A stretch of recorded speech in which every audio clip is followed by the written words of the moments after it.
most popular type is what we're going to focus on today is RON, okay, remote online notarization, which requires the signers to appear before the notary using audio video communication to notarize the document.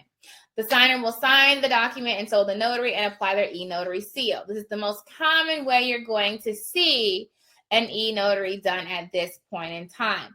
Now, you want to make sure that you do not, well, we'll get into that in a minute. Okay, so let me go back a little bit. The most common type is remote online notarization. So the person is still physically coming, not physical, they're showing up on an audio video communication and they are having their documents notarized in that way. Okay. To get started in e-notary in RON, okay, every state's different, so make sure you check with your state, but you do have to do 2 to 3 things.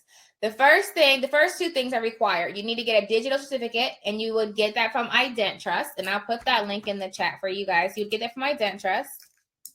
And there's a video in my training that shows you exactly what certificate you need to get and how to purchase it, retrieve it, and back it up.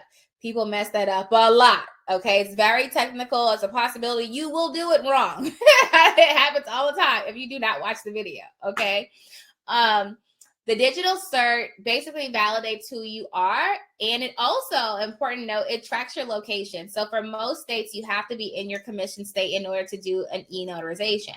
And so on your e-notary log, it will show the IP address, which anyone can pull if they have that document. And that, so when a document is like e-notarized, it's typically like a barcode or a code of some kind that anyone can use to go see the original e-notarized document.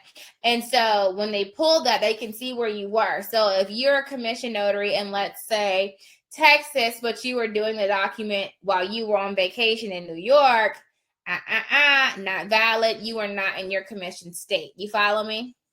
Okay, so digital cert will track your IP address. The notary seal is very similar to your ink stamp. It just needs to be formatted digitally, which each state has their own requirements as far as what has to be on your e-notary seal. We provide those to you complimentary if you're in our e-notary course. So if you're in our e-notary course, which I'll send that link out in a second so you guys can see it, we provide you the e-notary seal as it needs to be formatted for your state. Okay. Apply with your state for e-notary authorizations if your state requires you to apply. So not all states require notaries to actually complete an application to do e-notary. So some states will say, okay, if you're a commission notary, that's all you have to do. Some states will say, okay, well, you are a commission notary. You have to have that first. Then we want you to follow up and do an application for e-notary. So it just depends on what the your state requires. All right, so let's keep going. So after you do those 3 things, digital cert, e-notary seal, and apply with your state if your state has an application. As I said, in my course, I walk you through all 3 of those steps. That's the easy part. That's not even the easy part because the digital cert's a little tricky.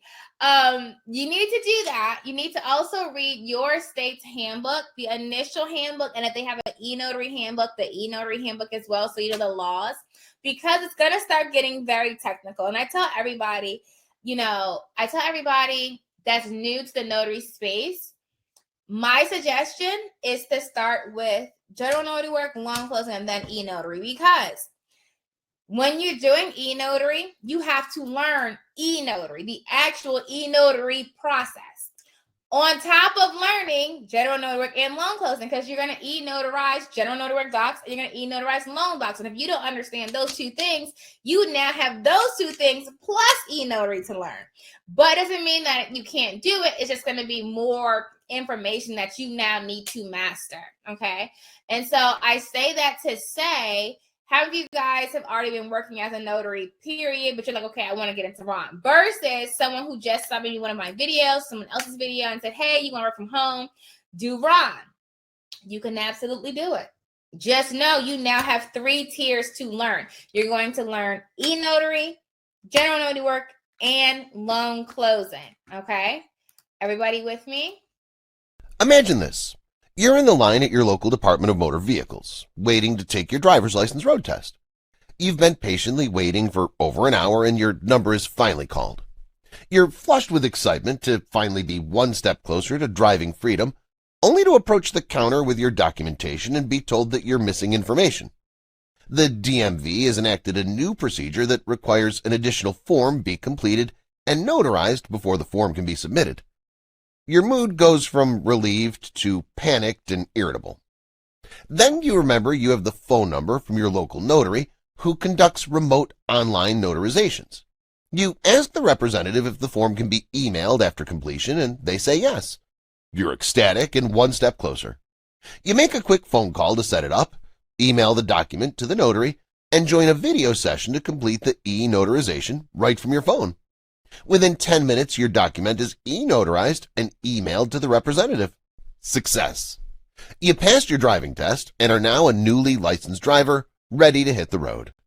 You leave the DMV excited for your brand new driver's license, and you're ready to celebrate. Your mom's allowing you to use her car for the occasion. You call up your friends and tell them to meet you this evening at your favorite restaurant spot downtown. Parking's tight, but you manage to find a spot that you may be able to legally park in, so you take it. After a few hours of laughing and engaging with your friends, it's time to end the night, and you begin walking back to your car, or at least where you thought you parked your car. Now you begin to panic. Is this where I parked my car, you wonder? Maybe I parked somewhere else, you question. Then you see the same red graffiti you noticed on a nearby wall when you arrived, and now the dark truth is set in. Your car's been towed. Well, your mom's car's been towed. What are you going to do? You find the information for the towing company and have one of your friends take you there, only to hear when you arrive that since you're not the registered owner of the vehicle, they can't release the car to you. Your heart drops and you know you must now call your mom and explain the whole situation. The quickest way out of this is to have your mom write, sign, and have notarized a letter stating that the car can be released to you. Sounds simple enough, but it's 12 o'clock midnight and every business is basically closed. Then you remember your local notary and decide to give her a call. Your mom writes a letter and emails it to the notary, and they hop on a quick video session to notarize the document remotely. The letter's then emailed to you so you can show the worker at the tow shop, who releases the vehicle, but of course only after you pay the hefty tow fee. Crisis solved in under 20 minutes. Well, the tow crisis. Now you still must go home and deal with your mom. After this double narrow escape in one day, you decide you should investigate what your notary connection does. You reach out to get basic information on what her business entails, and she gives 2 books. How to Make $1,000 a Week as a Notary Public by Vanessa Terry, and this one, Ron, The Ultimate Guide to Building a Successfully E-Notary Business. She also recommends that you take an online training program at www.notary2notary.com. She tells you how she got started in the industry and how much money she makes monthly, and you're blown away because you've never heard of becoming a notary as a full-time income source. You hurry home and begin studying the material. As you set up your business the way instructed, you begin to see the fruits of your labor happen. $150, $500, $1,000, $3,000, $7,000 in revenue each month. You started off working from home, completing runs on your computer throughout the day, but now you take your laptop with you wherever you go, and you generate income for yourself if you have steady Wi-Fi connection. You're living the best life. Your mom's surprised by how lucrative your new business venture is and asks you how she can get started too. So you give her the same 2 books that your notary connection gave you, and the cycle repeats. What if it could be that simple?